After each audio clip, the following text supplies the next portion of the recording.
First of all, I wish to... Am I on? Take me off. I want to congratulate. It's a fine orchestra, a very excellent band, and I noticed that each musician is an artist in his own right. Marvelous.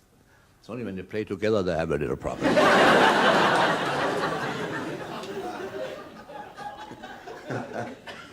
No, it's marvelous. Oh, yeah.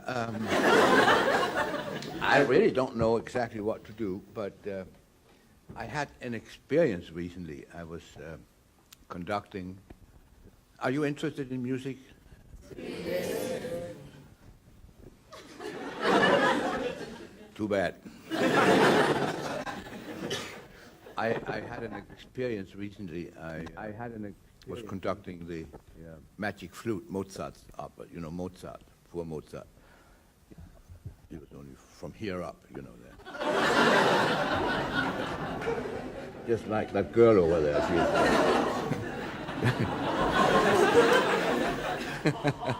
Yeah, ha, ha, ha.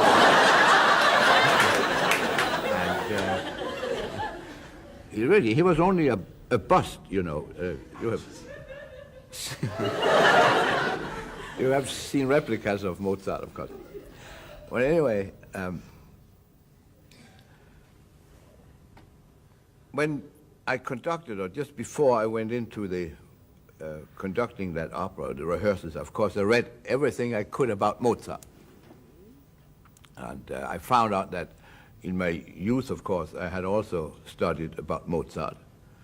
And I found out that between that time and this time when I did the opera, nothing much had changed so far as Mozart was concerned. But I found an opera that is very little known, and it's a very short opera, and it is by Mozart. Therefore, I think it has great interest for music lovers and perhaps people who hate music anyway, because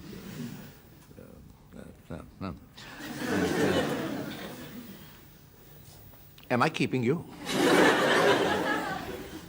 Well, I'd like to just give you a few highlights of this particular opera. It's only in one act. It begins when the curtain rises, of course. Otherwise, you couldn't see a thing, obviously. On the stage are two trees, one on each side, of course, which indicates a kind of a limited size forest. And the tenor comes in from one side. He's supposed to meet his soprano, but she hasn't arrived yet. So he hides himself behind one of the trees. This is a very rich station here. They have many cameras.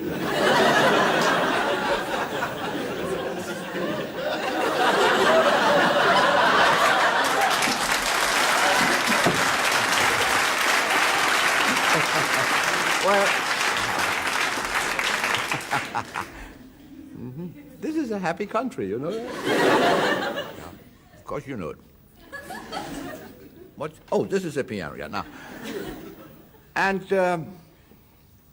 he is supposed to meet his soprano, but she hasn't arrived yet, so he hides himself behind one of the trees. And little by little, she comes in. And she can't find him because he's behind the tree, and she doesn't know that. But she must have seen that during rehearsals, because so she just pretends that she doesn't know it. What's that thing hanging down there?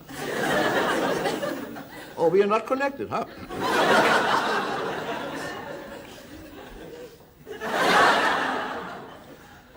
And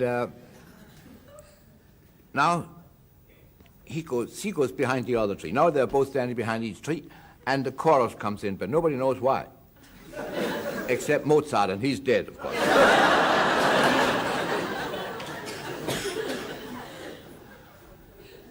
Yeah. Now the father comes in, and her father comes in. He's very angry because she's not his daughter, really, and that has nothing to do with the opera. I found that out myself because this is what we call research.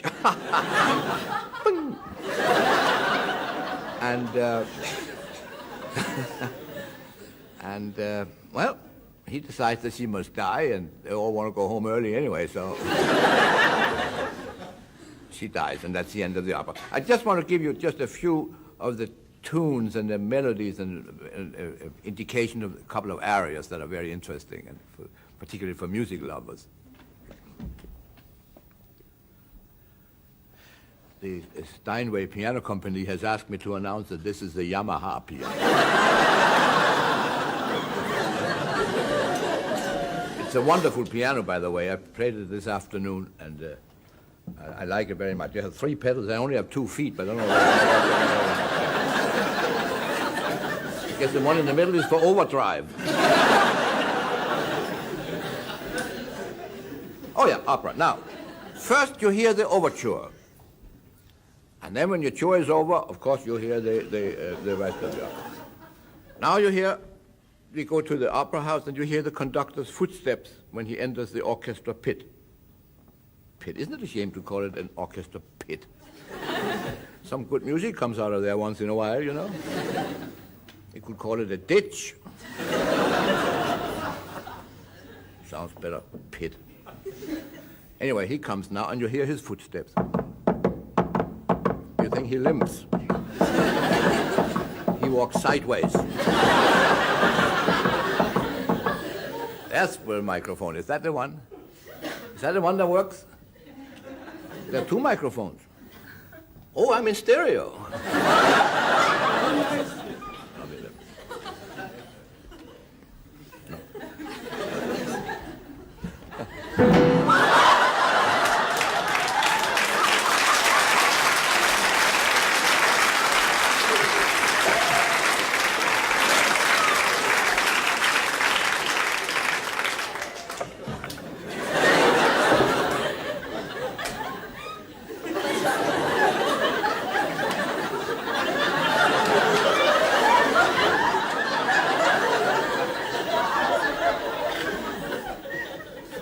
Okay, now you hear the beginning of the overture.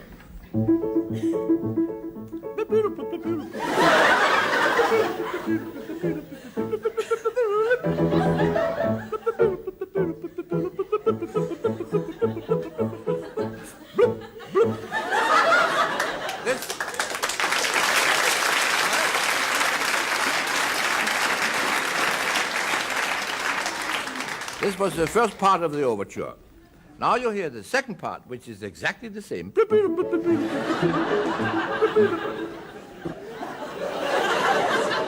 That was from Tosca, what you did there. Tosca, second act.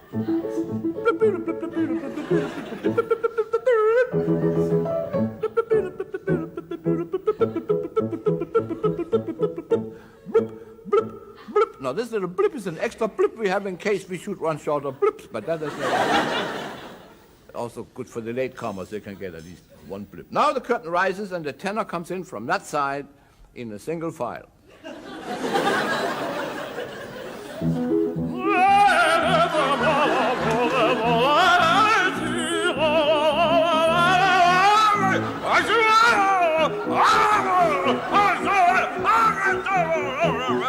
He goes behind the tree right away.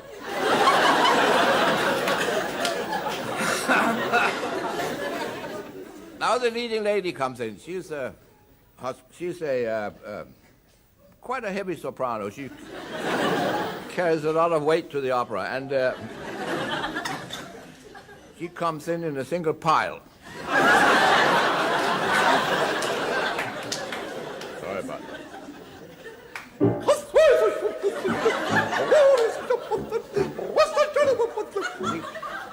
He goes behind the other tree, which hides her, of course, almost. Now the chorus comes in. The lights are dim, and you can hardly see them, and that's why they are dressed in a kind of cheap underwear. Because why spend a lot of money for costumes when no one can see them? And that's the way the management of this network feels about it, or whatever it is, and that's the way it's going to be. Yamaha.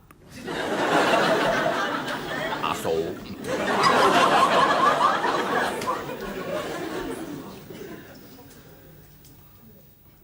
I speak a little Japanese, you know. You didn't know that. You know how I learned it? It's very interesting because there is a way you can learn to speak almost any language.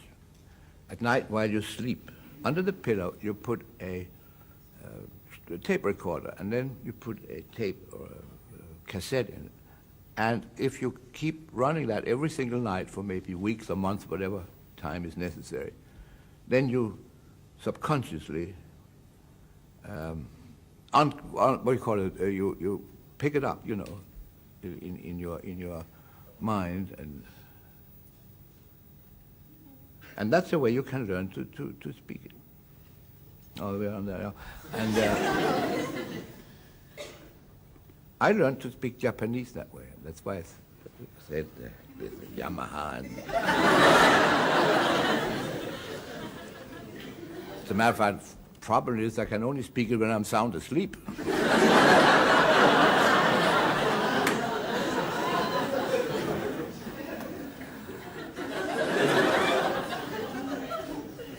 Where were we? Oh, yes, in the opera then.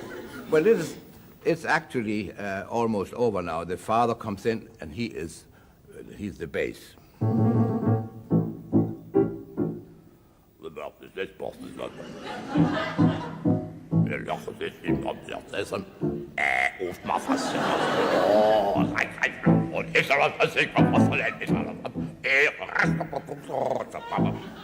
He has now told her everything he knows, and she's supposed to pick it up, and he had told her now that she must die, and she now sings her death aria.